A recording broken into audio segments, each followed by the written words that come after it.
টাকা আল্লাহ কবুল করে বলেন আমিন। ও জসিমউদ্দিন সমগ্রাম পশ্চিম পাড়া 5000 টাকা নগদ বলেন মারহাবা। নুরুল ইসলাম কুরিয়ানের উত্তর পাড়া 5000 টাকা। তারপরে আসাবউদ্দিন বড়বাড়ি অরিজিনাল বড়বাড়ি 1000 টাকা বলেন মারহাবা।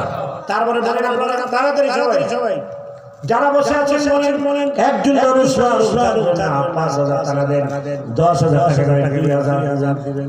কিরাম সামগ্রামের জনাব নুরুল ইসলাম সাহেব নগদ 5000 টাকা বলেন মারহাবা। নারায়ে তাকবীর, আল্লাহু আকবার। কয় হাজার 5000 এক ঠকানো দিচ্ছে। এ বন্ধ করো, এ বাচ্চা আরে একটু লাইছো আবার বসো তাড়াতাড়ি।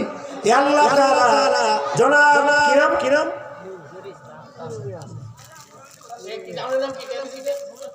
জনাব নুরুল ইসলাম সাহেব সমগ্রামের 5000 টাকা করে নেল মাদ্রাসায়। আল্লাহ তুমি কবুল করো, মঞ্জুর করো। নুরুল ইসলাম সাহেবের ময়মুরব্বী যারা দুনিয়াতে চলে গেছে, খবরটা জান্নাতের বাগান বানাই দাও বলেন আমিন।